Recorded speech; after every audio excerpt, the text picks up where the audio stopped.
Welcome to the Eastside Story Podcast, brought to you by the Hope Center in Kansas City. This podcast aims to inspire you with stories of good work being done on the east side of Kansas City and to educate you on the unique and powerful perspectives of its leaders and its residents. You're listening to the Eastside Story.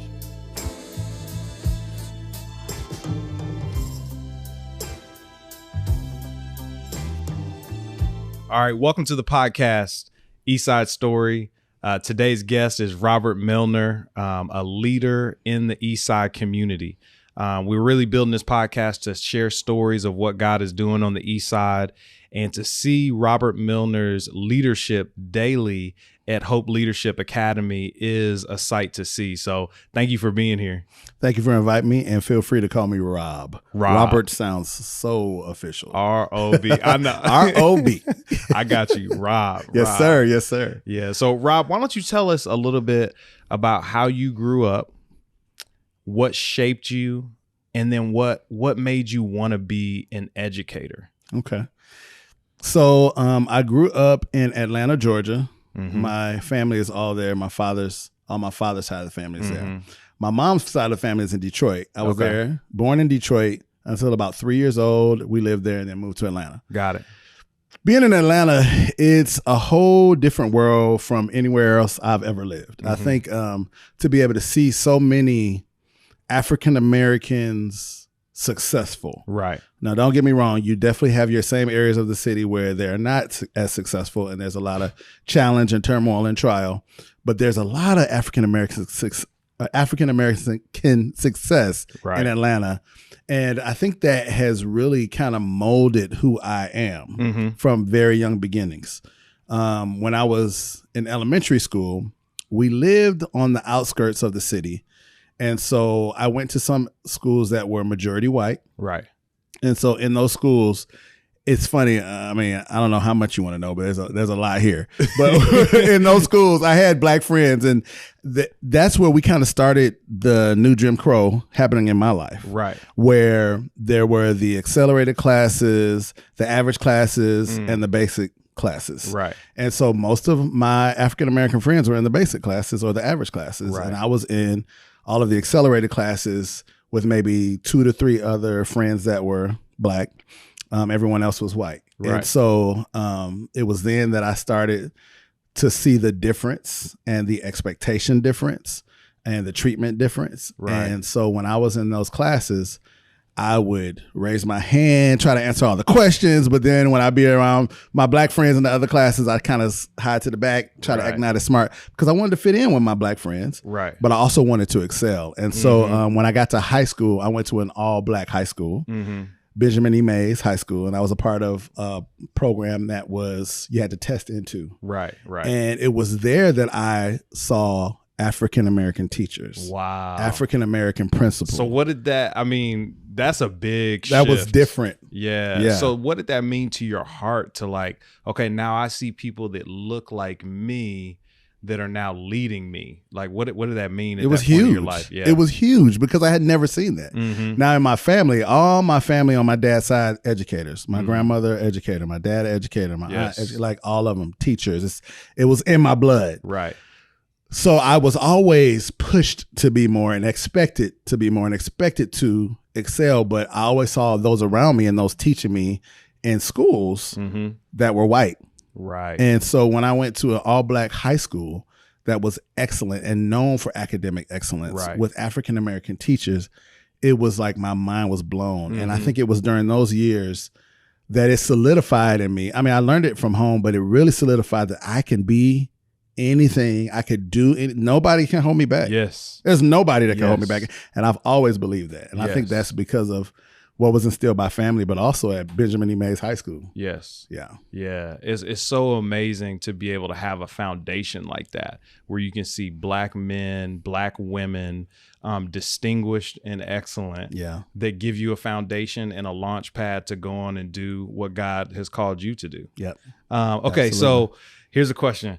So we're in the middle of a boxing gym. Yeah. Okay. I got a punching bag here. We got a boxing ring here. Right. This is a place where we sweat and we fight. Okay. So when you think about the daily fight as an educator on the east side of Kansas City, what are you fighting for and what are you fighting against? Oh man, fighting for so much. Fighting for the success of all of our students. Yes. And when I say that, I mean everyone. But I definitely have a heart that wants to push and expect for our African American students. And you know, one of the things I'm learning about myself, I'm working on my doctoral degree. Yeah. And I've been doing some study on Afro-pessimism and neoliberalism. Right. And some of those things that I'm learning about myself is that there's this kind of thinking that a lot of African-American males or just African-Americans in general, or just people that have made it, can look back at others and say, why can't you make it just like me? Wow. I did it. You can do it. I felt that too. I felt that before too. And it's funny because as I was talking to my advisor about it, and she was sharing, she's like, I think you should go this direction, Mr. Milner. Look into this. I was like, ooh, I think I do that. She said, Mr. Milner, you absolutely do it. Right. I've witnessed it. I've heard it. Wow. And you need to talk about it. And I'm like, ooh, that's uncomfortable. Yeah, that is uncomfortable. But it's good for me to see and recognize that so that I can step back and say, no, I don't need to push anybody to do anything because I've done it. Why can't you do it? But just the expectation that you can do like I felt. Anything you want to do. You can be anything you want to be. You don't have to be it because status quo says you have to be it or because the society or culture says you have to be it. But if you want to be it, you can be it. Right. And it's really helped me to want to fight for that. That Black kids can achieve and do and be anything like anybody else. Right. The things I think I fight against, the lack of equity, lack of resources, lack of recognition of trauma. I've been in some trauma workshops recently and it's been impressed upon me by my counselor at HLA. Right. Ms. Thompson has really, really fought for that. And so it's really put it on my heart as well. Just fighting for equity for our kids and in any way, in every way. Right. So those are the things that stand out when you ask that question. Okay. So think about this. One of the most important parts of being a fighter or being an athlete is recovery. You know, you can work hard, you can grind, you can break your muscles down, but some of the best athletes are great at rest. They're great at recovery, sleeping right, eating right, all that kind of stuff. So when you think about being a Black male educator, you have your own life and experience, but then you've got the trauma of these children. You've got lack of resources. You have families that are going through certain difficulties sometimes. So think about yourself and think about your staff. Okay, Ms. Thompson, Mr. Love, Ms. Renee. How do you take care of yourself with self-care? Like, how do you recover? How do you rest? And how do you help your staff do that in this environment? So y'all didn't tell me Marcellus was going to be coming for me because self-care I'm not that good at it. Okay. I promote it. That's good. Yeah. I definitely push and promote it, but I am by nature a worker. Okay. And I honestly, me and Ms. Thompson, me and Mr. Love, me and Ms. Ackland have these conversations often because as a school leader, when you think of a tree, root and trunk jobs should be my jobs. Those are the bulk jobs that affect the entire tree. Right. Leaf jobs, branch jobs, I don't need to do those. Right. But I like doing those. Right. Because they help me to feel successful. They're small. You know, I can write that letter to the parents real quick. Yeah. I can make that phone call real quick. So I feel like, I got that accomplished. Right. When I should be passing that on to somebody else. And so I can be a worker in everything I do. I even think about last year, 2 years ago, my first year as principal at Hope Leadership Academy. I was in my doctoral program, brand new principal.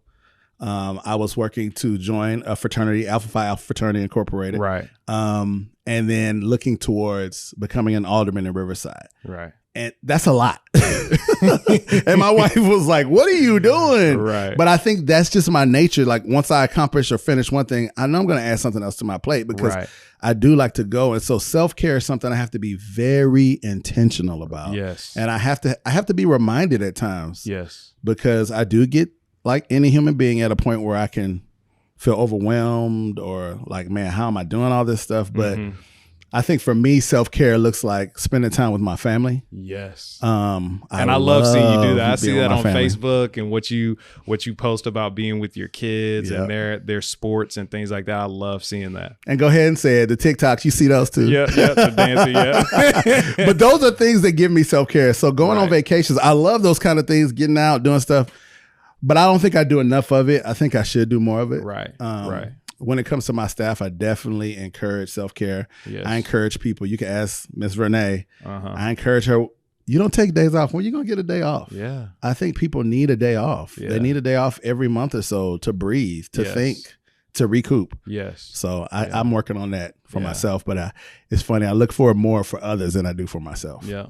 Okay, here's the last question. All right. So Hope Leadership Academy has been a part of the Hope Center for almost a decade.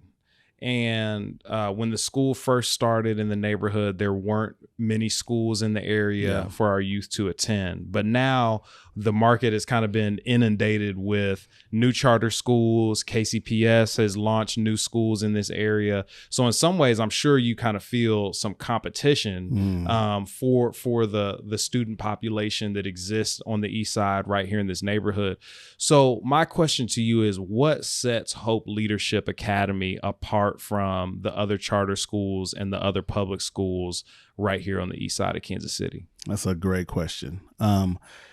I think one thing that hits me right off with that question is just how transient our families are. Right. And we do share the same families and students consistently.